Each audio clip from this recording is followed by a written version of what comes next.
Masamang dabo, matagal daw mamatay. Maniniwala kayo roon? Ay, hindi po ako naniniwala roon. So, bahagi ko, may kanya-kanya tayong panahon. Mabuti man o masamang damo. Dahil yung ebanghelyo natin ngayon, sabi nga po natin, ay isang paanyaya na alin, ipinapahayag sa atin ang paghahari ng Diyos, kagiban ang pagpapasensya. Kung susino, yung ating version ng ebanghelyo ngayon, maiksi. Ang mahabang version po nito, kasama rin yung alin. Una, yung trigo at ang damo. Pangalawa, ay ang butil ng mustasa. At pangatlo, ay yung libadura na pampaalsa mula doon sa tatlong harina na lumaki. No? So, pagpapahayag, ito pong tatlong ito, kailang yung ating version ay maiksing version ang ginamit ng ating sambuhay. No? Pero bahagi ito ay halos magkasama na rin dito. No? So, binagi rito. Sino nakakita sa inyo ng trigo? May nakita na ba sa inyo ng trigo? Palay, siguro nakakita na, no? Palay ang uso sa atin dito no? Pero sa ayon sa istorya, bago dumating ang mga Amerikano, may triguhan tayo dito sa Laguna. Yan po sa Liliw, no? Historically, no? Kasi nung una, no, bago kasi dumating pa, no, ang trigo para dito, no? Kasi nung unang panahon ay it will take 1 year, no? Sa pamagitan ng barko, no? Kaya nakapagtanim din noon ng trigo. Kaya lang, nung dumating ang mga Amerikano, nauso ng mga steam engine, kaya mabilis na, no? Ay hindi na profitable, kaya tumigil na yung pagtatanim ng trigo. So, ang trigo, no, ay magkaiba katulad ng sa palay. No? Ang palay, pinakailangan niya alin? Matubig. No? Ang trigo, hindi. Kahit walang sa tubig yan. No? Bahagi ho yun. No? Kaya nga, doon sa lugar na Jesus, kahit na ho siguro sa ibang lugar na may triguan, yan ay tigang na lupa, pwede mong itanim yan. Ano? Hindi pwede yan sa tubig. Matutunaw yan. Ano? Bahagi ho. Bagamat ho yung ating palay, ano? Kapag yan ay nagkakauhay na, ano? Inaalisan na ho ng tubig. Ano? So, pero kapag yan ay may tubig pa, pwede mong bunutin yung damo. No? At yung masakali mang mabunot mo yung palay, pwede mo ulit ibalik. No? Kasi matubig no? Pero sa trigo, hindi yung pwede yun. No? Siguradong mamamatay na yung trigo kapag binunot mo ang damo katabi nito. Kaya anong sabi rito? Hintayin na natin ang anihan. No? Bakit? Kasi madadamay ang trigo. No? Kapag binunod mo ang damo. Alam natin, kuminsan, sabi nga natin, kung maaaring gusto natin ng swift justice. No? Gusto natin kagad ay makita yung katarungan sa daigdig na ito. No? Na pinamanganig natin, kung maaari alin, mawala na lahat ng masasama. Ano? Naramdaman natin yan, nung panahon ng drug war. Makita ho natin kasi noong una no? Pero hindi ho yun yung pamamaraan ng Diyos, yung pag-aari ng Diyos, hindi sa pamagitan ng lakas. Ang pag-aari ng Diyos ay ang paanyaya ay pagpapasensya. No? Pagpapasensya. Bahagi ho. Siguro sabihin natin, bakit pa magpapasensya? No? Para maintindihan natin na akala natin, kapag inalis mo na yung isang damo, wala ka ng problema. Hindi ho. Kung kayo nagka-garden, kung kayo ay agriculturist, makita ho natin na mabunot mo man yung damo, ngayong araw na ito, bukas, mayroon mo rin tutubo. Hindi ho nauubos ang masamang damo. Hindi ho mauubos yung mga taong gumagawa ng masama. Bahagi ho yun. Ang paanyaya ng pong may kapali wag, kasi bakit? Madadamay. Madadamay yung trigo. Madadamay yung yung mabuting tao, no? Bahagi ho yun. Hindi lang ho yung madamay yung mga inosente, no? Pero baka kahit na kuminsan, no, kahit na ikaw na mismo na bumubunot sa damo, baka hindi mo namamalayan, ay dahil sa gusto mong maalis yung damo, ay nagiging damo ka na rin. No? Bakit? Ay sa pamagitan ng lakas, no? Na magpagsusumikapan, no? Hindi ho, no? Hindi yan yung pamamaraan ng paghahari ng Diyos. Ano yung paghahari ng Diyos? Pagpapasensya. No? Pagpapasensya. Mahirap po ngayong panahon na ito, yung magpasensya, kasi ngayong panahon na ito, uso yung instant. No? Instant gratification, ano? Instant coffee, ano? Lahat kung minsan ay maaari lalong-lalo ngayon, digital world, isang pindot mo lang, no? Kaya din po yung latest na encyclical ng Santo Papa, Papa Leo, on AI, no? Yung Magnifica Humanitas ay nagpapaalala sa atin, ano? Na kung saan ay nawa po, magamit natin ng maayos ang makabagong teknolohiya katulad ng AI, no? Bahagi ho kasi baka masanay tayo, no? Na kung maaari biglaan, no? Maalis na kaagad, no? Mawala na kaagad, hindi ho, no? Pagkakataon na kung saan ay makita ho natin. Kaya kung minsan tayo ay na-stress, kasi bakit? Ay hindi na tayo nasasanay na magkaroon ng pagpapasensya. Ano?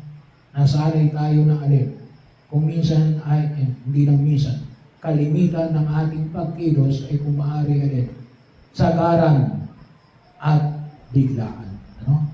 Kaya nga rin po, bahagi nito na ipinamanig yung sabi ko nga yung kaakibat ng parabola na o talinaga ng noong butil ng mustasa. Kasi magkasama ito Bakit? Na lahat nagsisimula sa maliit. Ano? Lahat nagsisimula sa maliit. Bahagi ko yun, kung makakita kayo ng butil ng mustasa. No? Mas maliit pa yun sa butil ng munggo. No? Pero lumalago. No? Bahagi ko na kung saan yung makita ko natin. At yung isang parabola na ibinigay rito yung pampalsa. No? So bahagi yun na kung saan yung makita ko natin. Panyaya, no? Na kapag inalo mo, hindi mo namamalayan, ano? Kapag inalo mo sa harina, yung mga nagbibigay, no?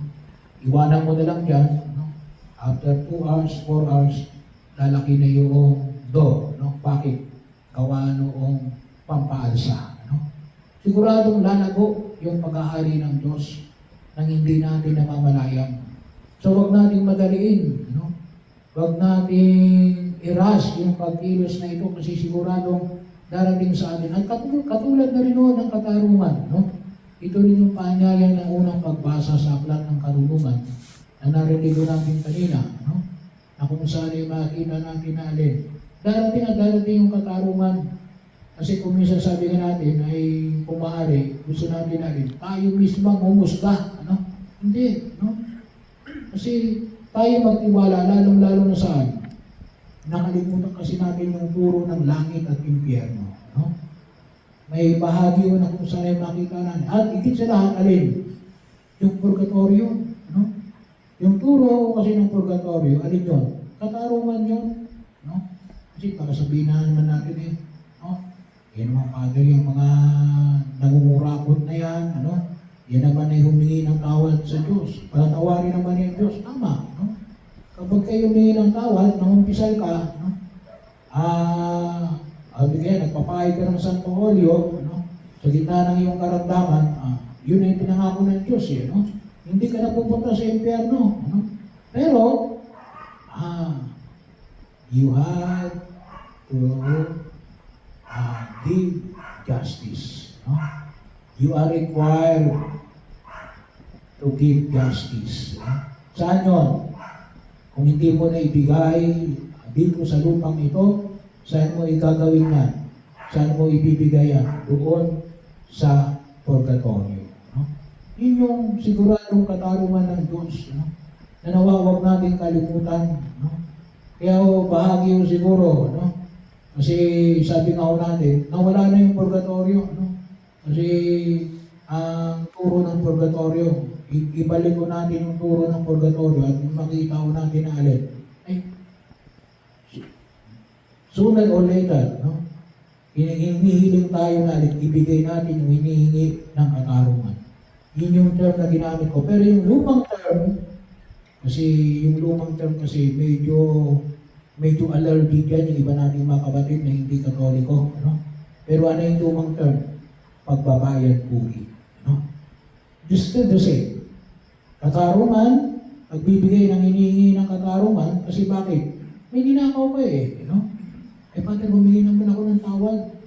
Pinatawad ka, no? Pero alin, may tungkulin ka na alin, ibalik mo. Ibalik mo, no? Ibalik mo yung iyong ninakaw, no? Convert na kung saan ay makita ho natin kay Zacchaeo, no? So, bahagi ho yun. At anong sabi ni Zacchaeo? Ibabalik ko ng ilang ulit? Ilang ulit ho? Kay Zacchaeo? Ilang ulit? The same amount? Ano? Ilang ulit? Maraming beses, ilang beses? 1,000? Sobra naman. Ilan ho? Pito, hindi. May magpatawag din ng 7 times 7. 4 times. No? Ibabalik mo ng ika-4 na halaga. No? Ibiro mo yan. Kapag nagnakaw ka ng 1,000,000, ibabalik mo ng 4 na milyon. No? Pero bahagi mo yun. Ano? Kung saan ay makita ko natin. Kaysa kayo yun. No? Sa lumang tipan, 3 times lang. Pero yun ang huwag natin kalimutan. No? Sabi nga natin, hahabulin ka ng katarungan. Mas kilala natin sa tawag na makakarma ka. Pero ayaw kong gamitin yung salitang karma. Bakit? It is not a Christian word. No? Yung karma is not a Christian word. No? Bahagi o yun. Yun ay Buddhist at saka kung tawagin po natin ay Indian, no, word. Ang mas ano ko ay katarungan, no? Maibigay yung hinihingi ng katarungan. So yun yung katarungan ng Diyos, no?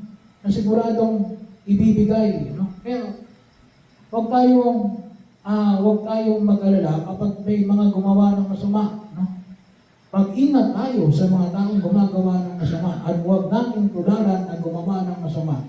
At huwag nating labanan ang gumagawa ng masama na baka mamaya sa paglaban namin sa paggawa ng masama, tayo nagiging katulad nila. No? Na gumagawa rin ng masama. Kasi nilalabanan natin sa pamamaraan ng daigdig na ito para sila ay mawala. Hindi yan yung pamamaraan ng paghahari ng Diyos. Ano yung pamamaraan ng paghahari ng Diyos? Ito.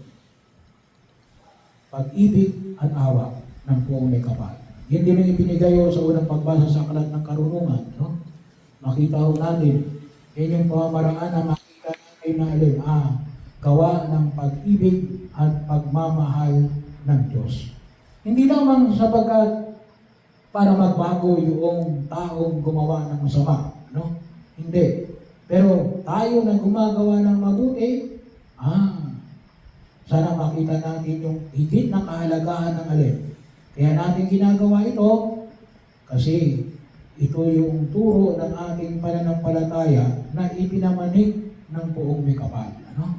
Nanawa po ay matularan natin yung pamamaraan na ipinamanig sa atin ang pamamaraan ng krus. Mahirap. Pero hilingin natin ang tulong at awa ng Diyos. Sapagkat doon lamang tayo higit na magkakamit ng tunay na kapanatagan ng kalooban.